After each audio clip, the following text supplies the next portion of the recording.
Political space में आपका फिर से स्वागत है। आज हम बांग्लादेश के हालिया चुनाव पर एक कह सकते हैं कि गहरी नज़र डालने वाले हैं। 12 फरवरी 2026 को जो हुआ वो सिर्फ वोटों की गिनती नहीं थी, वो एक तरह का राजनीतिक भूकंप था जिसने पूरे दक्षिण एशिया में हलचल मचा दी है।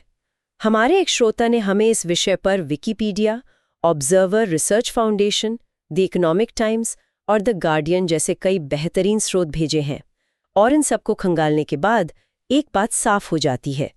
ये कहानी सिर्फ सरकार बदलने की नहीं है, ये कहानी है 15 साल के एक छत्र राज के खत्म होने की, एक जन क्रांति की, और एक पूरे देश के भविष्य को नए सिरे से लिखने की कोशिश की। तो आज हम समझेंगे कि शेख हसीना के 15 साल के शासन का अंत कैसे हुआ और तारिक रहमान की वापसी के क्या मायने हैं, और साथ ही उस जनमत संग्रह की भी बात करेंगे जो बांग्लादेश के संविधान को हमेशा के लिए बदल सकता है। चलिए इस पूरी तस्वीर को परत दर परत खोलते हैं। तो सबसे पहले इस चुनाव की नींव को समझना होगा। ये चुनाव अचानक नहीं हुए, इसकी जड़ें 2024 की उन घटनाओं में है जिन्हें कई लोग अब जुलाई क्रांति या दूसरी आज़ादी कह रहे हैं। ये सिर्फ एक सरकार के खिलाफ गुस्सा नहीं था, बल्कि बिल्कुल, ये समझना बहुत जरूरी है कि ये चुनाव एक वैक्यूम में नहीं हुए। देखिए, 2024 तक शेख हसीना की सरकार के खिलाफ जबरदस्त असंतोष पनप रहा था। एक तरफ तो विकास के बड़े बड़े दावे थे, लेकिन दूसरी तरफ लोकतंत्र धीरे धीरे खत्म हो रहा था। स्रोतों के मुताबिक पिछले 15 सालों में हजारों आलोचकों, पत्रकारों और विपक्ष के नेताओं को या तो गायब कर दिया गया, या उन्हें टॉर्चर किया गया, या फिर मार दिया गया। मतलब एक तरह का डर का माहौल बन गया था। और इसी माहौल में वो चिंगारी भड़की जो छात्र आंदोलन से शुरू हुई थी। हाँ, शुरुआत छात्रों के विरोध प्रदर्शन से हुई, लेकिन उसमें आम लोग भी जुड़ते चले गए। वजहें कई थीं: बढ़ती महंगाई, भ्रष्टाचार और मानवाधिकारों का हनन। ये गुस्सा इतना बढ़ा कि 5 अगस्त 2024 को शेख हसीना को इस्तीफा देकर देश छोड़ना पड़ा। और उन्होंने भारत में शरण ली। जी, ये बांग्लादेश के इतिहास में एक बहुत बड़ा मोड़ था। और उनके जाने के बाद जो एक सत्ता का खालीपन बना, उसे भरने के लिए एक अंतरिम सरकार बनाई गई। जी, नोबेल पुरस्कार विजेता मोहम्मद यूनुस के नेतृत्व में एक अंतरिम सरकार का गठन हुआ। उनका मुख्य काम था देश में शांति बहाल करना, जरूरी सुधार लाना और सबसे जरूरी एक निष्पक्ष चुनाव कराना। इसीलिए इस चुनाव को कई लोग 1971 के मुक्ति संग्राम के बाद बांग्लादेश के लिए एक दूसरी आज़ादी का मौका मान रहे हैं, एक नई शुरुआत का प्रतीक। तो चलिए अब सीधे 12 फरवरी के दिन पर आते हैं। मतदाताओं के सामने एक नहीं बल्कि 2 बड़े फैसले लेने का मौका था।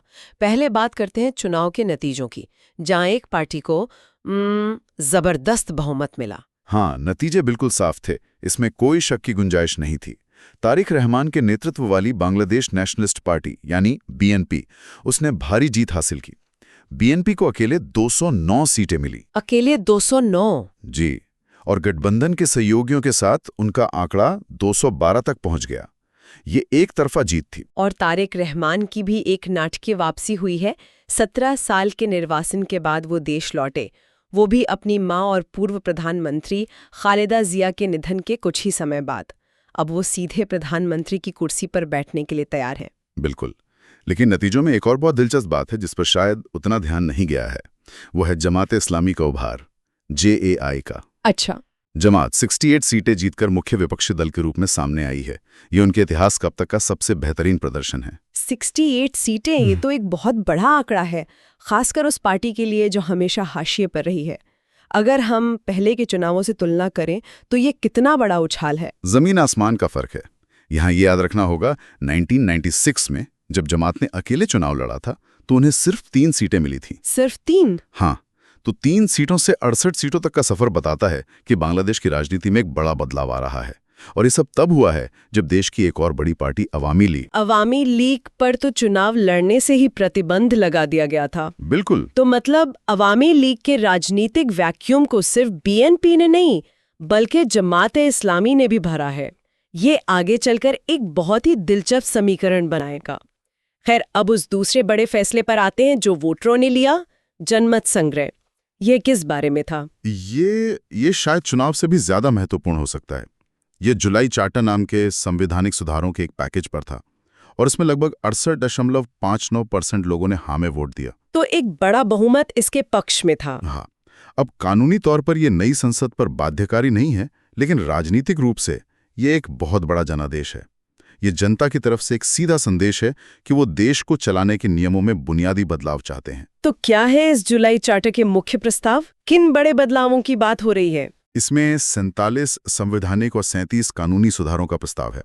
कुछ सबसे बड़े बदलावों की बात करें तो पहला है चुनावों के लिए एक तटस्थ कार्यवाहक सरकार की वापसी। ये वही व्यवस्था है जिसे शेख हसीना ने 2011 में खत्म कर दिया था। हाँ, और जिसके बाद चुनावों की निष्पक्षता पर हमेशा सवाल उठते रहे। सही बात है। और संसद के स्ट्रक्चर में भी बदलाव का प्रस्ताव है। हाँ, संसद को द्विसदनीय बनाने का प्रस्ताव है, यानी लोकसभा की तरह एक निचला सदन और राज्यसभा की तरह 100 सीटों वाला एक ऊपरी सदन। इसका मकसद है कि सत्ता किसी एक जगह केंद्रित ना हो और कानून बनाने की प्रक्रिया में ज्यादा विचार विमर्श हो सके। प्रधानमंत्री की शक्तियों पर भी लगाम लगाने की कोशिश की गई है। बिल्कुल। एक बहुत बड़ा प्रस्ताव है कि कोई भी व्यक्ति 2 कार्यकाल यानी कुल 10 साल से ज्यादा प्रधानमंत्री नहीं बन सकता। अच्छा। इससे तानाशाही की प्रवृत्ति पर रोक लगेगी। अच्छा। साथ ही संविधान के अनुच्छेद 70 को खत्म करने का प्रस्ताव है। यह अनुच्छेद सांसदों को अपनी पार्टी लाइन के खिलाफ वोट करने से रोकता है, जिसे विप कहते हैं। जी। इसे हटाने से सांसद ज्यादा आजाद होंगे और प्रधानमंत्री की ताकत कुछ कम होगी। और इन सब के अलावा एक वैचारिक बदलाव का भी प्रस्ताव है जो देश की पहचान से जुड़ा है। हाँ, और ये शायद सबसे गहरा बदलाव है। अभी तक बांग्लादेश के संविधान के 4 मूलभूत सिद्धांत थे: बंगाली राष्ट्रवाद, लोकतंत्र, समाजवाद और धर्मनिरपेक्षता। इन्हें बदलकर समानता, मानवीय गरिमा, सामाजिक न्याय, धार्मिक स्वतंत्रता और सद्भाव करने का प्रस्ताव है। ये तो सिर्फ शब्दों का हेरफेर नहीं है। नहीं, बिल्कुल नहीं। ये देश की आत्मा को एक नई दिशा देने की कोशिश है। तो एक तरफ नई सरकार, दूसरी तरफ संविधान बदलने का जनादेश। जाहिर है इस बड़े बदलाव का असर बांग्लादेश के पड़ोसियों पर भी पड़ेगा। बांग्लादेश की भू राजनीतिक स्थिति बहुत नाजुक है। ऐसा लगता है कि तारिक रहमान को एक बहुत ही महीन रस्सी पर चलना होगा, जहां एक तरफ भारत है, दूसरी तरफ चीन, और ये एक बहुआयामी शतरंज की बिसात है और हर बड़ा खिलाड़ी अपनी चाल चल रहा है। सबसे पहले भारत की बात करते हैं। भारत के लिए ये एक बहुत बड़ा झटका और एक बड़ा बदलाव भी है। शेख हसीना की सरकार को भारत का प्रबल समर्थक माना जाता था। उनके जाने से दिल्ली की रणनीति को धक्का लगा।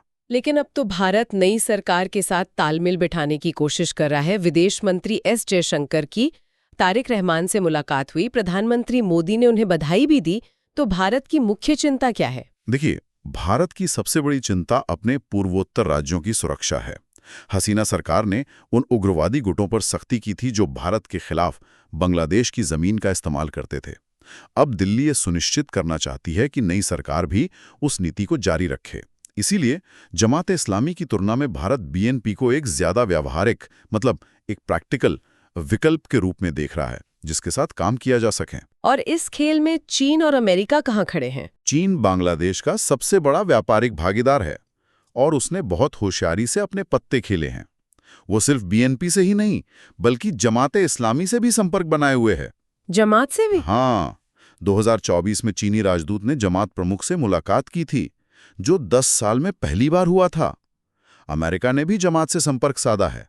ये दिखाता है कि ये बड़ी शक्तियां किसी एक घोड़े पर दांव नहीं लगा रही हैं। वो अपने सारे विकल्प खुले रख रही हैं। बिल्कुल। और एक तीसरा कोण पाकिस्तान का भी है।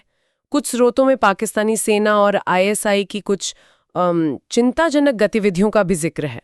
हाँ, कुछ रिपोर्ट्स में ये आरोप लगे हैं कि पाकिस्तानी खुफिया एजेंसियां बांग्लादेश के खिलाफ एक मनोवैज्ञानिक युद्ध छेड़ने की कोशिश कर रही हैं। किस लिए? ताकि वो अपना खोया हुआ प्रभाव फिर से हासिल कर सकें। इसमें सोशल मीडिया पर झूठी खबरें फैलाना भी शामिल है, जैसे ये अफवाह उड़ाना कि बांग्लादेश अपना झंडा बदलकर उसमें चांद तारा जोड़ने वाला है। अच्छा, ताकि उसे एक इस्लामिक गणराज्य के तौर पर दिखाया जा सके। जी, इसका मकसद बांग्लादेश की धर्मनिरपेक्ष पहचान को कमजोर करना और लोगों के बीच भ्रम पैदा करना है। ये एक तरह से पुराने पूर्वी पाकिस्तान की धारणा को वापस लाने की कोशिश है, जो बांग्लादेश की संप्रभुता के लिए एक चुनौती है। तो इस त्रिकोणीय दबाव, भारत, चीन और पाकिस्तान से निपटने के लिए तारिक रहमान की क्या रणनीति हो सकती है? उन्होंने अपने इरादे साफ कर दिए हैं। उन्होंने बांग्लादेश फर्स्ट और अर्थव्यवस्था आधारित विदेश नीति की बात की है। इसका सीधा मतलब है कि वो किसी गुट का हिस्सा नहीं बनेंगे और अपने फैसले सिर्फ बांग्लादेश के राष्ट्रीय हितों को ध्यान में रखकर लेंगे। एक संतुलित रास्ता अपनाने की कोशिश। हाँ, ये इस जटिल भू राजनीतिक स्थिति से निपटने का एक संतुलित तरीका हो सकता है। तो एक नई सरकार, एक नए संविधान की राह। सुनने में तो सब कुछ बहुत अच्छा और उम्मीदों से भरा लगता है, लेकिन क्या ये रास्ता उतना आसान है जितना दिखाई दे रहा है? स्रोत कई बड़ी चुनौतियों की ओर भी इशारा कर रहे हैं। सबसे पहली और बुनियादी चुनौती तो लोकतांत्रिक वैधता की ही है। बिल्कुल, ये सबसे बड़ा सवाल है। क्या कोई लोकतंत्र सच में स्थिर हो सकता है जब अवामी लीग जैसी एक बड़ी और ऐतिहासिक पार्टी को चुनाव प्रक्रिया से ही बाहर रखा गया हो? हमें ये नहीं भूलना चाहिए कि अवामी लीग का भी एक बड़ा जनाधार है। गोपालगंज जैसे उनके गढ़ों में ज्यादातर वोटरों ने चुनाव का बहिष्कार किया। तो सवाल उठता है कि क्या ये चुनाव वास्तव में पूरे देश की इच्छा का प्रतिनिधित्व करता है? सही, यही सवाल है। और इसी वैधता का सवाल अल्पसंख्यकों की सुरक्षा के मुद्दे से भी जुड़ जाता है। द गार्डियन की रिपोर्ट में हिंदू समुदायों पर हमलों का जिक्र है। किसी भी नई सरकार के लिए ये एक बड़ी परीक्षा होती है। हाँ, ये किसी भी लोकतंत्र के स्वास्थ्य का पैमाना होता है कि वहाँ अल्पसंख्यक कितने सुरक्षित महसूस करते हैं। सत्ता परिवर्तन के दौरान हिंदू घरों और मंदिरों पर हमलों की जो खबरें आई हैं, वो चिंताजनक है। नई सरकार को ये साबित करना होगा कि वो सिर्फ अपने समर्थकों की नहीं, बल्कि हर नागरिक की सरकार है। ये उनके लिए एक बड़ी चुनौती होगी। अब बात करते हैं जमाते इस्लामी के अभूतपूर्व उदय की। भले ही वो विपक्ष में है, लेकिन 68 सीटों के साथ उनका मुख्य विपक्षी दल बनना देश की राजनीति के लिए क्या संकेत देता है? ये बांग्लादेशी राजनीति में एक जबरदस्त बदलाव का संकेत है। दशकों से वहां की राजनीति बीएनपी और अवामी लीग के बीच की लड़ाई थी। अब एक मजबूत इस्लामी पार्टी मुख्य विपक्ष में है। बीएनपी के महासचिव मिर्जा फखरुल ने खुद एक दिलचस्प बात कही है। क्या? उन्होंने कहा कि जब भी लोकतंत्र को दबाया जाता है और लोगों की आवाज को कुचला जाता है, तो उग्रवादी ताकतें उभरने लगती हैं। तो उनका तर्क ये है कि अवामी लीग के दमन ने ही जमात के लिए जमीन तैयार की। हाँ, उनका यही कहना है। अब देखना यह होगा कि सत्ता में बीएनपी और विपक्ष में जमात के बीच रिश्ते कैसे रहते हैं। क्या वो एक दूसरे के साथ सहयोग करेंगे या उनके बीच भी टकराव होगा? ये बांग्लादेश की राजनीति की नई दिशा तय करेगा। और इन सब राजनीतिक चुनौतियों के बीच एक बहुत बड़ी आर्थिक चुनौती भी है। आखिरकार लोगों ने बेहतर भविष्य के लिए वोट दिया है। निश्चित रूप से। और यहाँ स्थिति काफी गंभीर है। देश एक बड़े आर्थिक संकट से गुजर रहा है। महंगाई आसमान छू रही है, बैंकिंग सेक्टर में बड़े पैमाने पर लूट और घोटाले हुए हैं और सरकार का खजाना भी खाली है। लोगों का गुस्सा सिर्फ राजनीतिक नहीं, आर्थिक भी था। तो अगर नई सरकार जल्दी ही लोगों की आर्थिक स्थिति में सुधार नहीं ला पाई, तो जिस जन समर्थन के दम पर वो सत्ता में आई है, वो बहुत जल्दी खत्म भी हो सकता है। और आखिर में एक बहुत ही संवेदनशील सवाल, जवाबदेही का। शेख हसीना और उनके अवामी लीग का क्या होगा? ये एक बहुत ही नाजुक और विस्फोटक मुद्दा है। शेख हसीना को उनकी गैर मौजूदगी में एक विशेष न्यायाधिकरण ने मानवता के खिलाफ अपराधों के लिए मौत की सजा सुनाई है, जो जुलाई क्रांति के दौरान हुए मानवाधिकार हनन से जुड़े हैं। जी, कई दूसरे बड़े नेता भी इसी तरह के आरोपों का सामना कर रहे हैं। नई सरकार को यहाँ न्याय और बदले की राजनीति के बीच एक बहुत पतली रेखा पर चलना होगा। उनका हर कदम ये तय करेगा कि देश सुलह की ओर बढ़ता है या फिर राजनीतिक प्रतिशोध के एक नए अंतहीन दौर में फंस जाता है। तो कुल मिलाकर आज हमने देखा कि बांग्लादेश एक ऐतिहासिक चौराहे पर खड़ा है। एक तरफ तारिक रमान के नेतृत्व में एक नई शुरुआत की उम्मीद है, गहरे संवैधानिक सुधारों का एक जनादेश है, तो दूसरी तरफ जटिल भू राजनीतिक दबाव और देश के भीतर की गंभीर चुनौतियां हैं। बिल्कुल। इस चुनाव ने देश में चुनावी प्रतिस्पर्धा को तो वापस ला दिया है, लेकिन क्या ये लोकतंत्र की सच्ची वापसी है? ये बहस का विषय है। असली परीक्षा चुनाव जीतना नहीं है, बल्कि सत्ता का इस्तेमाल कैसे किया जाता है, ये है। सही कहा। जुलाई चार्टर एक शानदार रोड मैप हो सकता है, लेकिन अब सवाल ये है कि क्या नई सरकार अतीत की गलतियों से बचते हुए उस पर चलने का अनुशासन दिखा पाएगी? और इसी के साथ हम अपने श्रोताओं के लिए एक सवाल छोड़ जाते हैं। जब एक दमनकारी शासन को क्रांति से हटा दिया जाता है, तो क्या उसके बाद आने वाली व्यवस्था हमेशा ज्यादा लोकतांत्रिक होती है, या फिर सत्ता का खालीपन अक्सर नई अप्रत्याशित ताकतों को जन्म देता है? बांग्लादेश का भविष्य शायद इस सवाल का जवाब देगा।